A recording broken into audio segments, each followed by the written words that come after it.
Hello everyone, I'm here to break down the charge controller solution of my DIY solar system.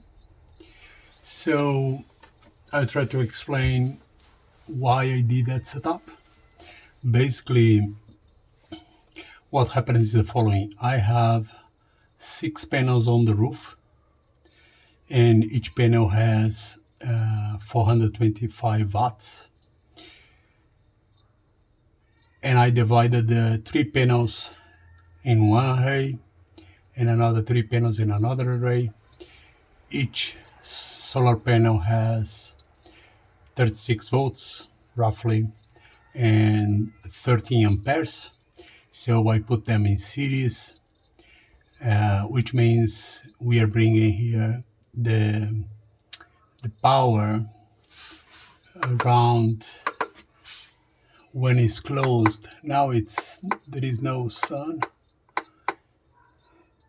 so it's around 95 when it's closed and about 110 volts when it's open. The charge controllers here are 2 charge controllers 48.6. They can work from 12 volts to 48 volts MPPT. They have the ability of working in parallel. So as I mentioned, there is one array here, second array here, and basically they were divided in 2 arrays because on the roof I have 3 panels turned in one direction, another 3 panels turned in another direction. As they are in series, it's better to have that split to get the most of the solar panels.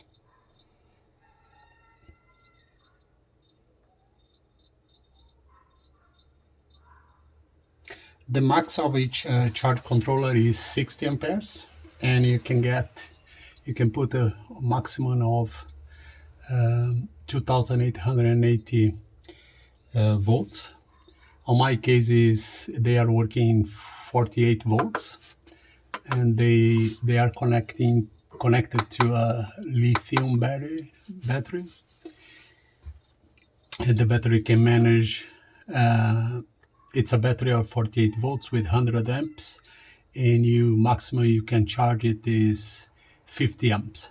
So with this setup, the maximum charge each charge controller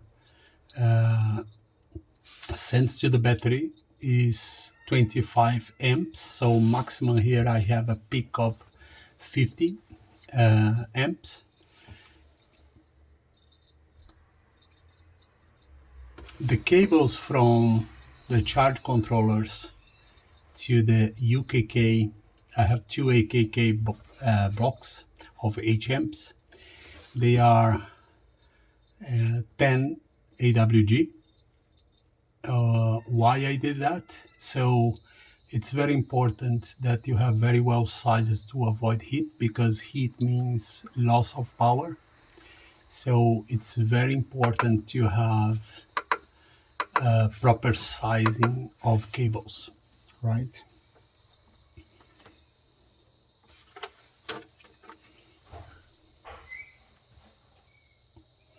You need to know that your battery recommendation very well. So on my case is 57.6 volts, and the disconnected voltage should be 48. So on my case, the configuration here, what I did was lithium battery configuration, 48 volts, no equalization. The boost voltage is 56.8, not the maximum of the voltage. The boost, no floating. The boost return is 56.8.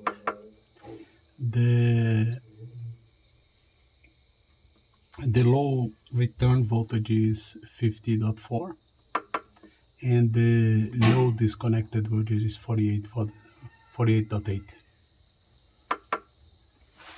And here I have a 24 set, because I wanted that the load work 24 hours. So if you are not using, you can change it to 0 or as many hours you want it to work.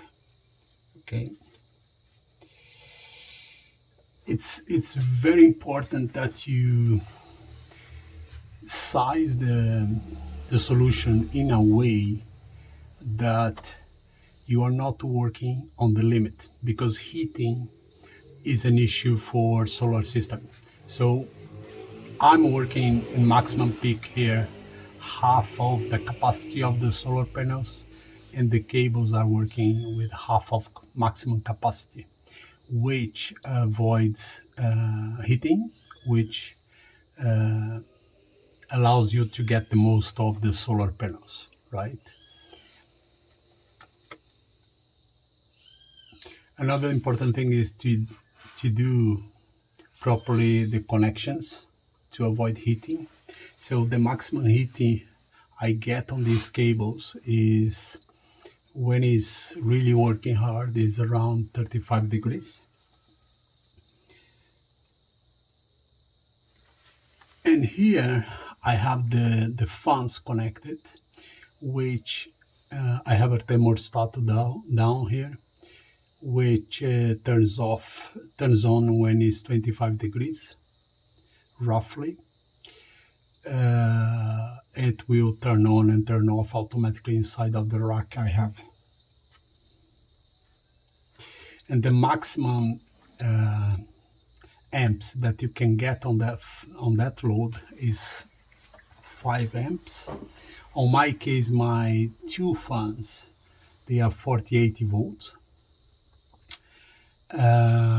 which they will pull maximum half amp. That's why I have a fuse here of 1 amp to protect the fans in case of short circuit. Another thing I did to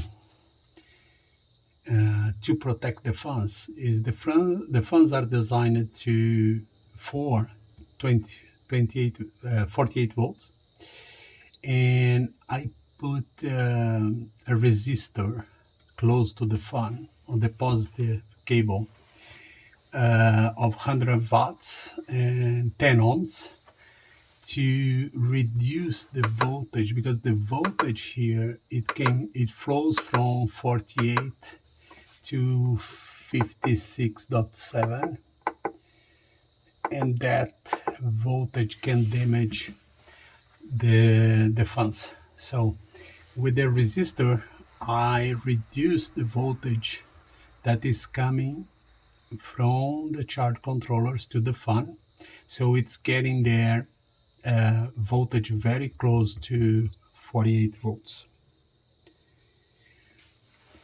I think this is the most important things. So hope that you get insight. If you have any questions, let me know.